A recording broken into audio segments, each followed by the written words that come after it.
There's been a lot of bad news floating around recently. We've had an extended COVID lockdown. We've had political distress in Afghanistan. We've had fires in Greece. We've had an earthquake in Haiti. And we've also had the recent climate report coming out that suggests that we keep going on the track we're going, we're going to be collapsing as an earth and as a society. So plenty of bad news going around. Now these things are global, but they still influence us personally to a degree. I thought it would be good to provide insight into ways we can stay emotionally healthy, things we can do that will increase our positivity and increase our overall mental health. Now, these insights are not going to come from my own intelligence. It's going to come from the intelligence of researchers and scientists that have written books and written articles to suggest ways in which we can increase our positivity and increase our mental health.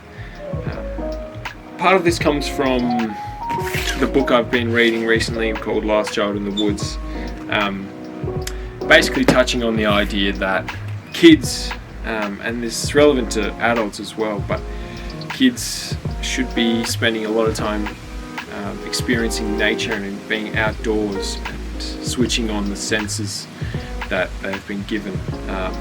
And part of the science that they've put into this book and the studies that they've done showed that time in nature, as long as people feel safe, is an antidote for stress, and it can lower blood pressure, enhance immune system function, increase self-esteem, reduce anxiety, and improve mood. And disorders such as attention deficit disorder, aggression, lessen in natural environments.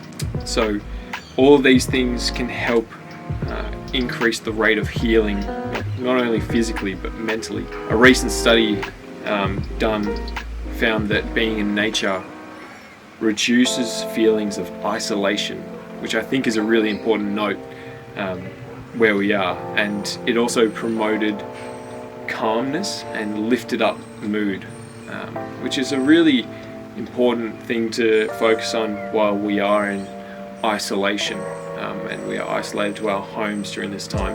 Another thing to touch on is screen time.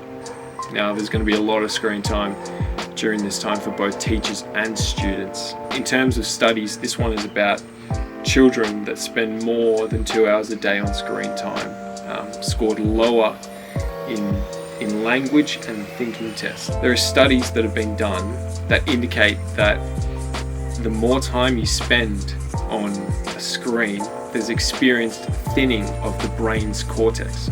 And this area of the brain is actually related to critical thinking and reasoning, which is all effective in any subject that you're teaching. Other studies suggest that blue light from screens inhibits melatonin, which delays sleep. So that's an important thing to kind of keep note of. Another piece of negative news, I guess, is in Australia it is estimated that myopia, which is being short-sighted, the rates have almost doubled between 2000 and 2020. This has got to do with a few studies that are related to excessive blue light exposure, damaging sensitive cells in the retina,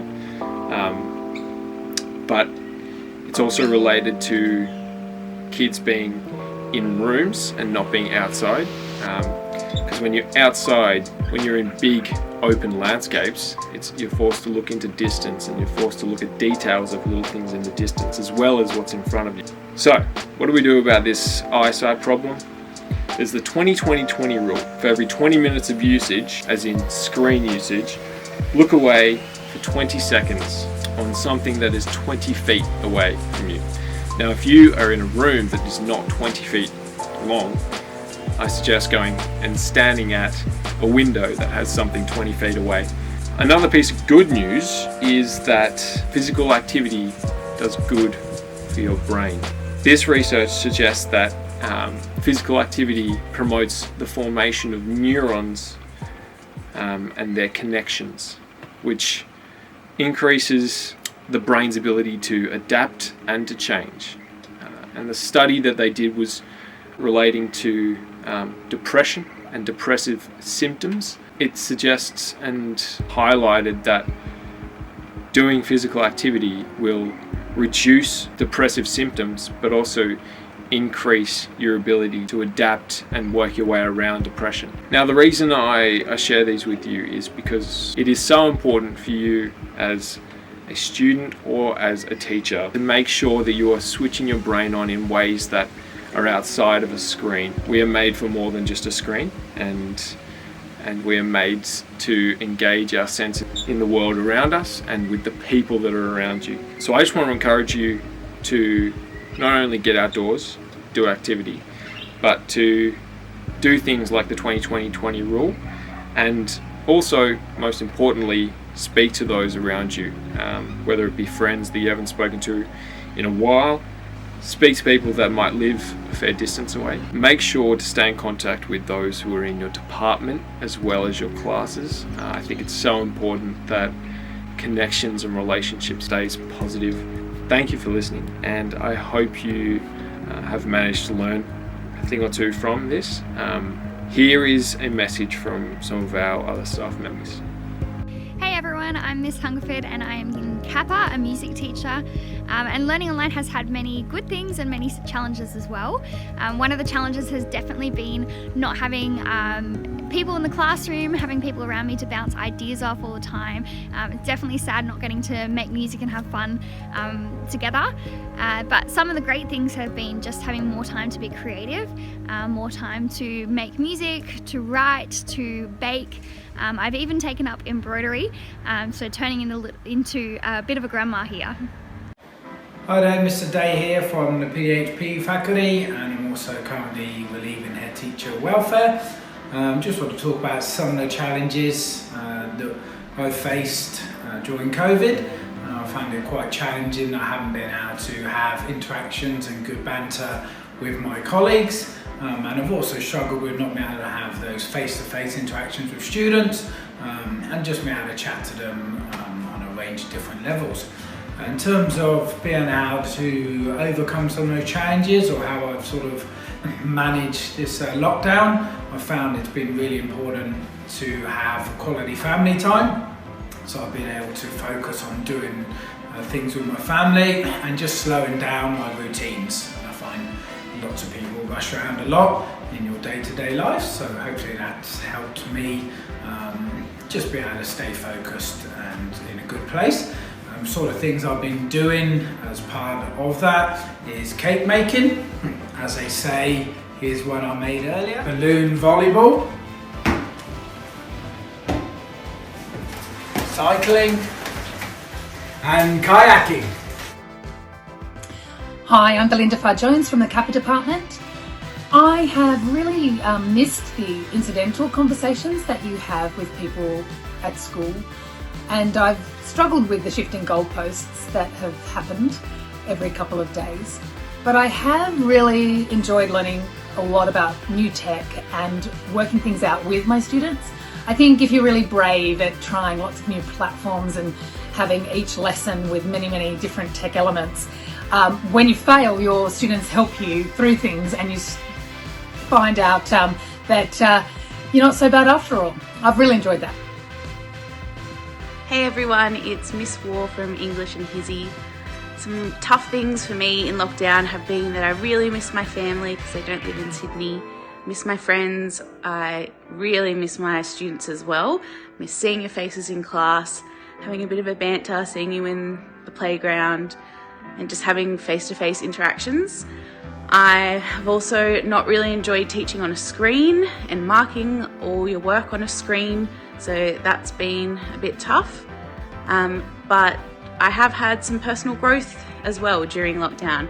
I've had to really embrace getting outside, getting some sun, getting some exercise, enjoying time with my dog and my friends who I can walk with all the time, which is really great. I'm really thankful to live close to some really nice friends. I've also been spending a bit of time gardening and doing a bit more time cooking and things around home, which is good. I think the thing about lockdown is it really puts into perspective how important the people in your life are, and it makes you really thankful for those people. Can't wait to see you all again. What up, Turramurra High School? This is Mr. T here, or Mr. Tukava. If you never knew how to say, probably don't know how to say my first name, you see it come up in emails, it's Inoke. And a lot of my friends, they just call me Nooks or Knox. So I'm just chilling down here in my man cave.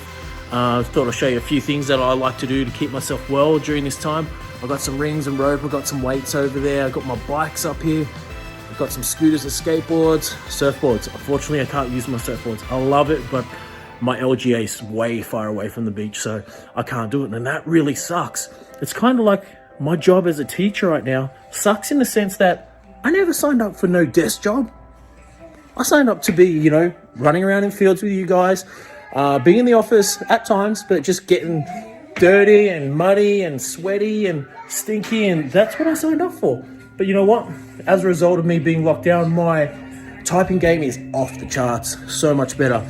And I just get to, another positive thing, I get to chill out with my family. Just remember, you never got stronger unless you pushed yourself, like otherwise life's just too easy and cushy. So here I am in my office with some of my kids. Here's Enoch. Say hi, Enoch. Hi. We got my daughter Shiloh over here. Say hi, Shiloh. Ah, so shy. And then I've got my other kids just chilling upstairs. So look, there's silver linings in all this, right? At the end of the day, as tough as things may be, you know, things that we persist in doing, we get better at them, we get stronger. And that's how we can get through this. Stay resilient, stay strong. I'm just racing upstairs to show you the rest of my family. They're all just chilling while they're doing work. They're doing school from home just like you. We've got a little setup. Got my wife over here working. I've got my kids over here. They've got their little space, their little learning space. Say hi, Olive, Ella, Odie. Hi. So that's my crew. So I hope you're doing well. Take care. See you back at school soon. See ya.